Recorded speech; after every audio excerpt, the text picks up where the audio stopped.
brought to you by Palvi Agrico. आता शेतीसाठी जे काही लागणार ते घरपोच मिळणार, तेही मोबाईलच्या एका क्लिकवर. काय एखाद्या मरणाऱ्या व्यक्तीवरती सुद्धा वेळ यावी बघा, की मरताना शेवटच्या क्षणी आपल्या सभोवतालावरती त्या व्यक्तीचा पूर्ण विश्वास उडणं. आणि समजा आपण मरताना एखादी हिंट सोडायची असेल, एखादा काही एव्हिडन्स सोडायचा असेल, किंवा मरताना एखादी शेवटची इच्छा आपल्याला व्यक्त करायची असेल, तर उद्या ती लिहिलेली चिठ्ठीसुद्धा गायब होईल की काय, किंवा ते कुठे दुसरीकडे लिहिलं तर ते सुद्धा गायब होईल की काय, असा एक अविश्वास शेवटपर्यंत, शेवटच्या श्वासापर्यंत त्या व्यक्तीच्या मनात राहणं. आणि आपल्या सोबतच्या माणसांचा किंवा ज्या माणसांपासून आपल्याला त्रास झाला कायम, ती माणसं उद्या हे एव्हिडन्स म्हणून गायब करतील की काय, अशी एक कायम मनातली इन्सिक्युरिटी राहणं. काय वेळ यावी एखाद्या व्यक्तीवरती. आजची घटना सोलापूरच्या माळशिरसमधली मुद्दामून FIR हातात आणली आणि सगळं वाचल्यानंतर कळतं की महाराष्ट्रातली ही दुसरी घटना आहे की जिथे एक महिला, एक तरुणी आत्महत्या करते आणि ते करत असताना तिला जे काय शेवटचं बोलायचं होतं ते ती स्वतःच्या हातावरती लिहून ठेवते. कारण समजा चिठ्ठी लिहिली का दुसरीकडे कुठं काय लिहिलं तर उद्या ते एव्हिडन्स म्हणून कन्सिडर होईल की नाही, आणि मग ज्यांच्यापासून आपला त्रास झाला ते व्यक्ती हे संपवून तर टाकण्याचा किंवा ती चिठ्ठी जाळण्याचा किंवा तो काय एव्हिडन्स म्हणून लपवण्याचा किंवा तो डिस्ट्रॅक्ट करण्याचा सुद्धा प्रयत्न करतील की काय, अशी शंका मनात राहते. सोलापूरच्या माळशिरसमधली एक ब्युटी पार्लरचं स्वप्न घेऊन आलेली पोरगी सासरी नांदायला, तिचा अंत काय झालाय तर पोस्टमॉर्टममध्ये दिसलं की गळ्यावरती असा एक यू असा लिगेचर मार्क आहे.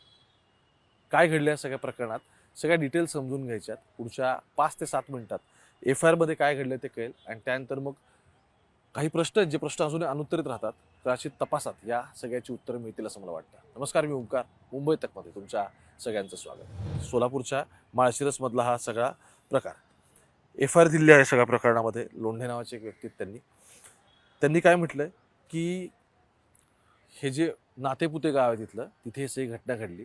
आणि काय झालं होतं तर ते असं म्हणतात की मी इथे समक्ष उभं राहून हे सगळं देतो की माझी लेक पायल हिचं लग्न झालं. किती तारखेला झालं? 7/3/2021ला, 7 मार्च 2021ला हिचं लग्न झालं. शशिकांत रणदिवे हे यांच्यासोबत तिचं लग्न झालं. हिंदू रीतिरिवाजाप्रमाणे आम्ही लेकीचं लग्न लावून दिलं आणि त्या दिवसापासून ती रणदिवेंच्या घरी नांदत होती. आता जेव्हा माझी मुलगी इथे गेली तेव्हा सासरकडच्या लोकांनी साधारण 1-1.5 वर्ष तिला नांदवलं, पण त्यानंतर मग तिचा नवरा, सासू, सासरे, दीर हे वारंवार ह्या सगळ्या प्रकारात तिला त्रास देत होते असं त्यांचं म्हणणं आहे. त्यानंतर आम्ही आणि आमचे नातेवाईक बसलो, आपापसात भेटलो, वाद मिटवण्याचा सगळ्यांनी मिळून तिथे प्रयत्न केला. आता ते झाल्यानंतर सुद्धा तिला त्रास देणं चालूच राहिलं असं त्यांचं म्हणणं आहे. तिचा नवरा तिला अधूनमधून शिवीगाळ करत होता, मारहाण पण करत होता, पण आम्ही मुलीला समजून सांगायचो कारण लेकीचा संसार आम्हाला सुद्धा त्यावेळी टिकवायचा होता.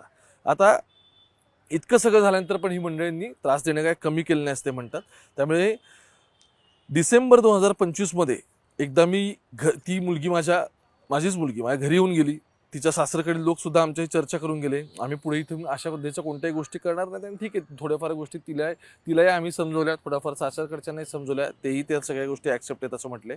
पण मग त्यावेळी असं झालं की तिच्या सासरकडचे लोक आमच्याशी चर्चा केली आणि तिला घेऊन गेले, इथून पुढे काय नाही होणार वगैरे असं ठरलं. पण तुमची मुलगी पायल हिला ब्युटी पार्लरचा क्लास लावलाय, तिला लवकरात लवकर घरी पाठवा असं सांगून त्यानंतर 2026च्या जानेवारी महिन्यामध्ये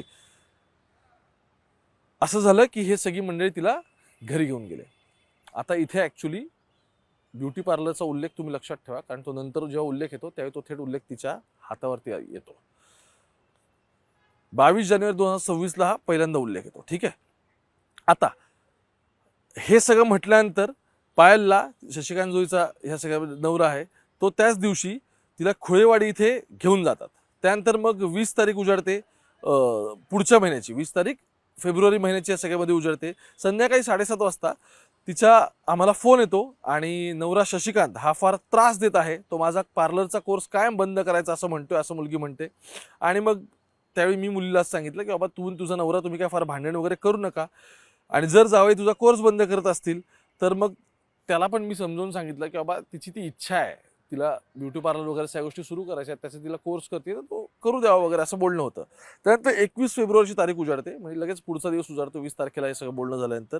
आणि संध्याकाळी 6 वाजता सासऱ्यांचा फोन येतात वडिलांना मुलीच्या, आणि ते असं म्हणतात की पायल ही सिरियस आहे, तर तुम्ही या बाबा. मग ते विचारतात की त्यांचं जावईंना फोन केला, त्यांना विचारलं की अरे मला तो तुझ्या वडिलांचा फोन आला होता, तर काय झालं नक्की वगैरे.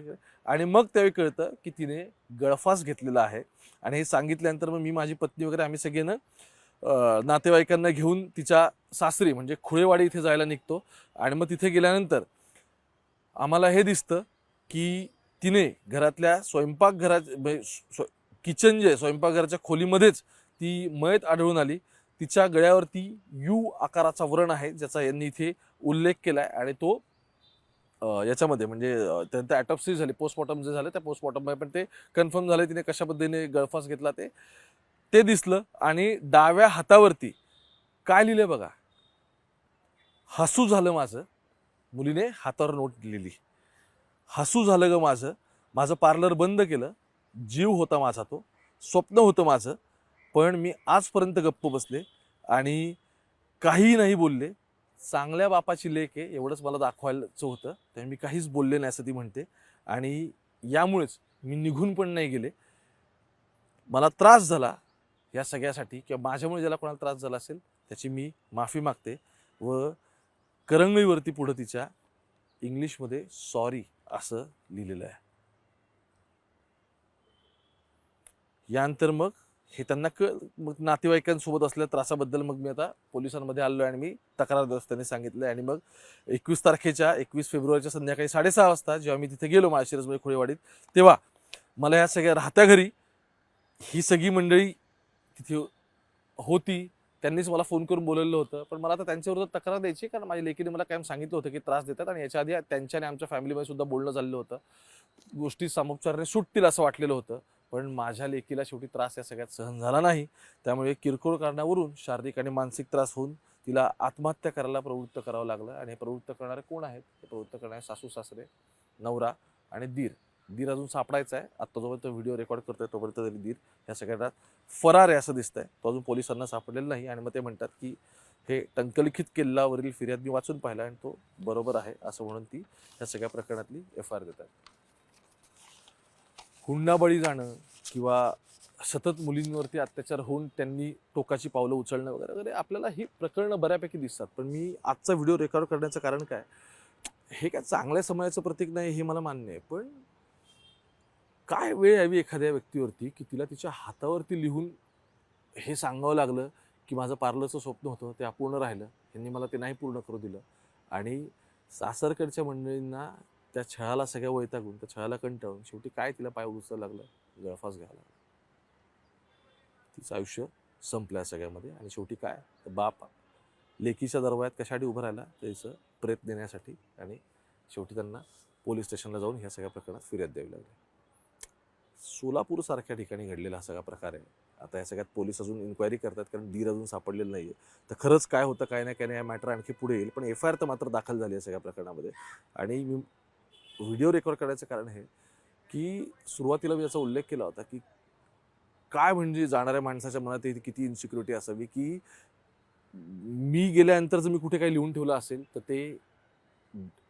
ते कदाचित मिटवलं जाईल.